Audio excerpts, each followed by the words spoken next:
Pada video kali ini, saya akan menjelaskan beberapa materi.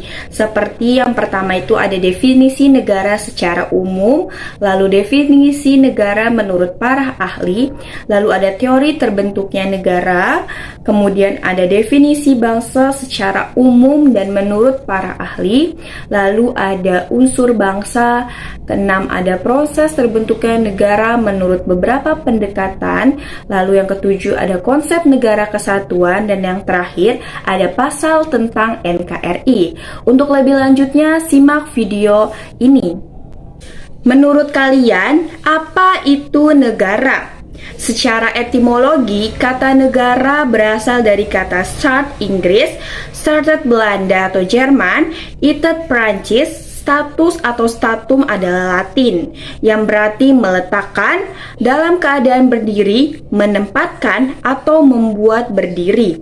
Kata negara yang dipakai di Indonesia berasal dari bahasa Sanskerta, yaitu negara atau nagari yang artinya wilayah, kota, atau penguasa.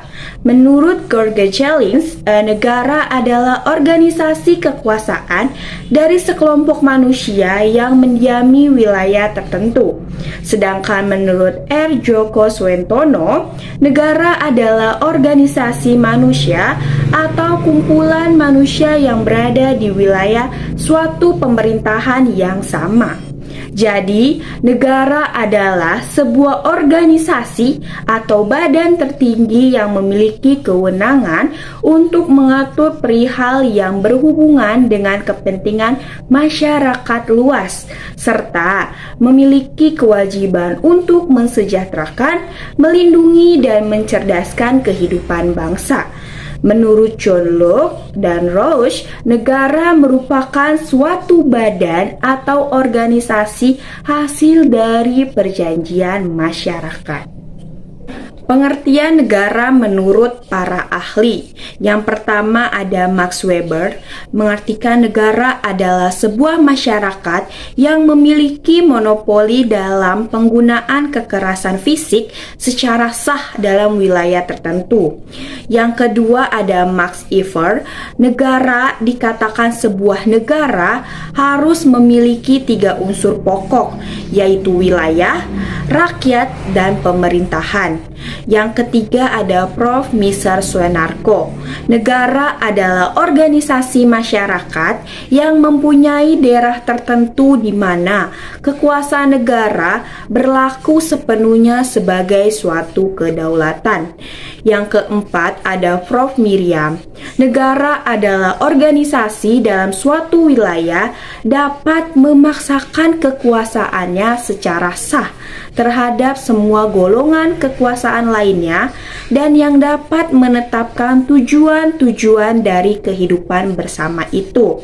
Lalu yang kelima ada J.H. Logeman, negara sebagai organisasi kemasyarakatan yang dengan kekuasaannya bertujuan mengatur dan mengurus masyarakat tertentu.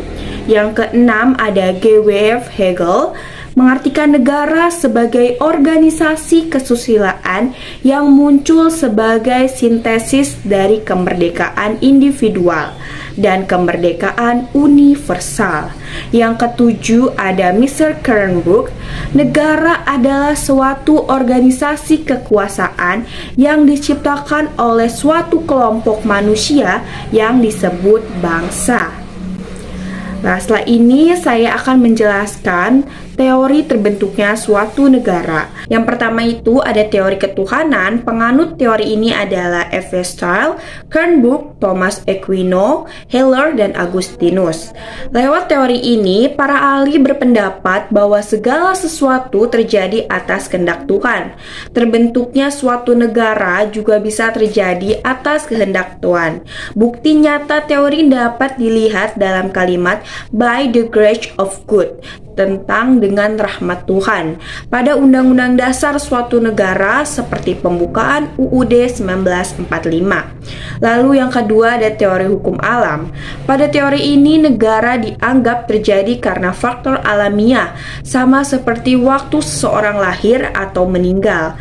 Negara terjadi secara alamiah dengan bersumber dari manusia sebagai makhluk sosial yang memiliki kecenderungan berkumpul dan saling berhubungan untuk mencapai kebutuhan hidupnya. Penganut teori ini adalah Plato, Aristoteles, Agustinus, dan Thomas Aquino. Yang ketiga ada teori perjanjian. Menurut teori ini, negara bisa ada karena perjanjian masyarakat.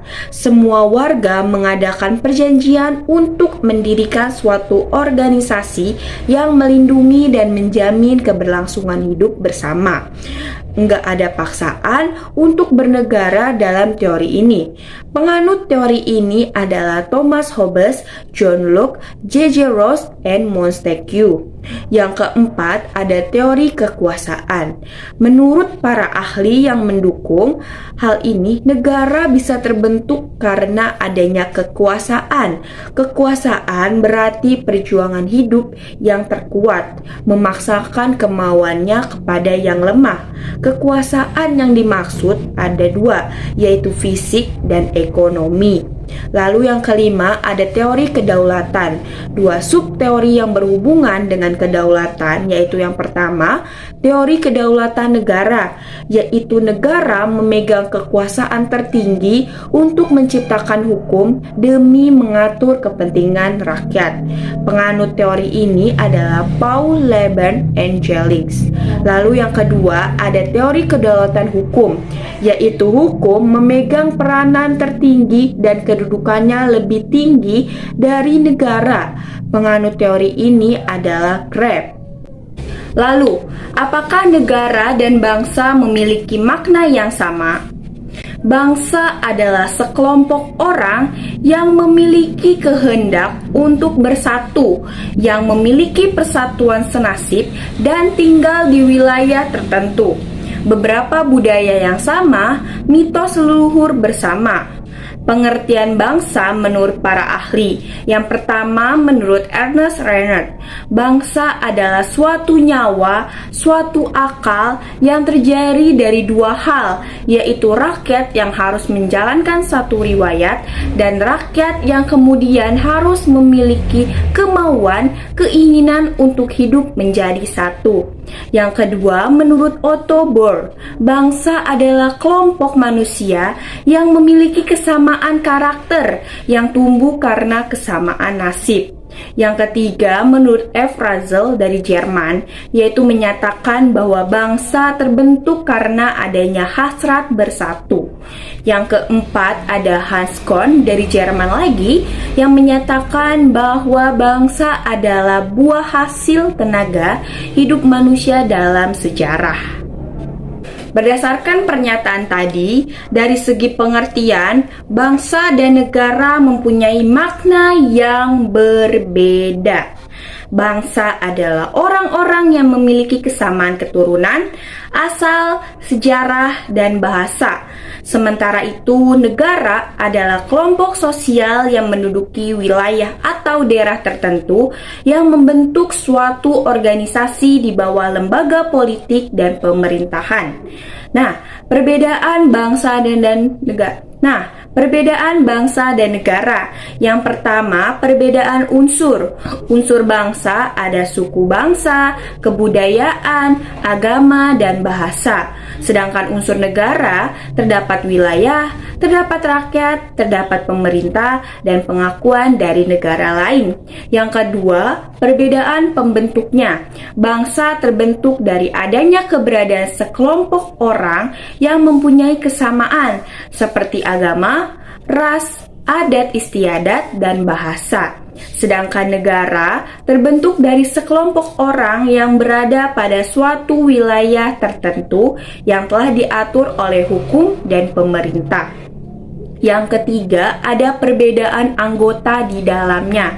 Bagi bangsa, anggota hanya terikat oleh kesamaan tertentu dan tidak ada bukti dokumentasi ataupun identitas. Sedangkan anggota di negara harus mempunyai kesamaan dengan bukti identitas yang jelas. Lalu yang keempat, ada perbedaan batas wilayah.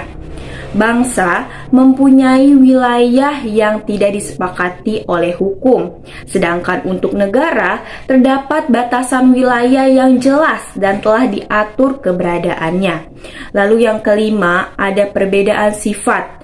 Untuk bangsa sendiri memiliki sifat memberikan kebebasan terhadap seluruh anggota sehingga tidak terikat. Sedangkan negara mempunyai sifat terikat dan memaksa. Lalu ada unsur-unsur terbentuknya bangsa. Menurut Hans Kohn, kebanyakan bangsa terbentuk karena unsur atau faktor objektif tertentu yang membedakannya dengan bangsa lain. Seperti yang pertama itu ada unsur nasionalisme, yaitu kesamaan keturunan. Yang kedua ada wilayah, yang ketiga bahasa perasaan, lalu ada kesamaan politik, ada perasaan, adat istiadat, ada agama. Lalu menurut Joseph Stalin, unsur terbentuknya bangsa adalah adanya. Yang pertama adalah persamaan sejarah, lalu ada persamaan cita-cita, lalu ada kondisi objektif seperti bahasa, ras, agama, dan adat istiadat. Lalu ada hakikat negara kesatuan Republik Indonesia. Proses terbentuknya negara ada 3 pendekatan. Yang pertama itu ada pendekatan primer dan sekunder. Menurut pendekatan ini, pada awalnya suatu negara merupakan kelompok atau suku genoskap yang dibentuk oleh manusia. Kelompok tersebut kemudian mengangkat pemimpin yang disebut raja. Fase ini disebut kerajaan Reich. Kemudian setelah raja diangkat, raja menjadi sewenang-wenangan pada tahap fase negara nasional. Lalu setelah itu terjadi rakyat menjadi memiliki kesadaran kebangsaan semakin tinggi, sehingga akhirnya mereka menurunkan raja dan membentuk suatu pemerintahan baru yang dapat menyalurkan aspirasi mereka. Fase ini disebut fase negara demokrasi. Yang kedua ada pendekatan teoritis. Pendekatan teoritis adalah pendekatan berdasarkan pendapat para ahli yang masuk akal. Menurut pendekatan teoritis, negara terbentuk berdasarkan teori ketuhanan, teori perjanjian masyarakat, teori kekuasaan, teori kedaulatan, dan teori hukum alam yang telah tadi saya jelaskan. Lalu yang ketiga ada pendekatan faktual. Pendekatan yang didasarkan pada kenyataan-kenyataan yang benar-benar terjadi yang diungkapkan dalam sejarah. Kemudian ada konsep negara kesatuan. Negara kesatuan sering juga disebut sebagai negara unitaris, unity, yaitu negara tunggal, satu negara yang monosentris, berpusat satu. Dalam negara kesatuan, hanya ada satu pemerintahan, satu kepala negara, satu badan legislatif yang berlaku bagi seluruh warga negara. Menurut C.F. Strong dalam bukunya A History of Modern Political Constitution 1963-84, negara kesatuan adalah bentuk negara yang wewenang legislatif tertinggi dipusatkan suatu badan legislatif nasional. Kekuasaan negara dipegang oleh pemerintahan pusat. Pemerintahan pusat dapat menyerahkan sebagian kekuasaannya kepada daerah berdasarkan hak otonomi. Tetapi pada tahap terakhir kekuasaan tetap berada di tangan pemerintahan pusat. Pendapat C.F. Strong tersebut dapat dimaknai bahwa negara kesatuan adalah negara bersusun tunggal, yakni kekuasaan untuk mengatur seluruh daerahnya ada di tangan pemerintahan pusat. Lalu hakikat negara kesatuan yang sesungguhnya adalah kedaulatan tidak terbagi-bagi baik keluar maupun ke dalam, dan kekuasaan pemerintahan pusat tidak dibatasi. Menurut Undang-Undang 1945 Pasal 1 Ayat 1 NKRI yang berbunyi, negara Indonesia ialah negara kesatuan yang berbentuk republik. Ketentuan ini dijelaskan dalam pasal 18 UUD 1945 ayat 1 yang menyatakan bahwa negara kesatuan Republik Indonesia dibagi atas daerah-daerah provinsi, dan daerah provinsi itu dibagi atas kota dan kabupaten yang tiap-tiap kota, kabupaten, dan provinsi itu mempunyai pemerintahan daerah yang diatur dengan undang-undang. Negara kesatuan memiliki dua sistem, yaitu sentralisasi dan desentralisasi. Dalam sentralisasi artinya semua aspek diatur langsung oleh pemerintahan pusat tanpa adanya campur tangan dari pemerintah daerah. Pemerintah daerah hanya berhak untuk menjalankan peraturan pemerintah pusat dan tidak berhak untuk mengatur rumah tangganya sendiri atau membuat peraturan sendiri. Sementara itu, desentralisasi bisa diartikan sebaliknya. Daerah diberi wewenang untuk mengatur dan mengembangkan rumah tangganya secara mandiri, otonomi daerah. Namun, pemerintahan pusat tetap berperan sebagai pemegang kekuasaan tertinggi. Indonesia merupakan negara kesatuan yang menggunakan sistem desentralisasi melalui otonomi daerah. Artinya, di sini pemerintahan pusat memberikan sebagian kewenangan kepada pemerintahan daerah.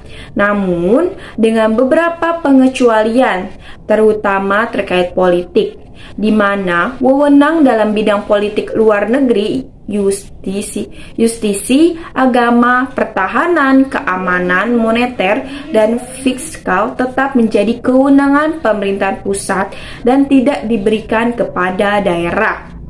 Lalu ada pasal tentang NKRI. Pasal-pasal yang langsung menyebutkan tentang NKRI dalam 5 pasal, yaitu pasal 1 ayat 1, pasal 18 ayat 1, pasal 18B ayat 2, pasal 25A, pasal 37 ayat 5.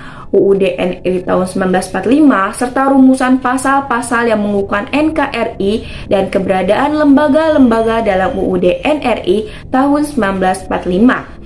Prinsip kesatuan dan NKRI dipertegas dalam alinea keempat pembukaan UUD NRI tahun 1945, yaitu yang berbunyi, dalam upaya pembentukan suatu pemerintahan negara Indonesia yang melindungi segenap bangsa Indonesia dan seluruh tumpah darah Indonesia.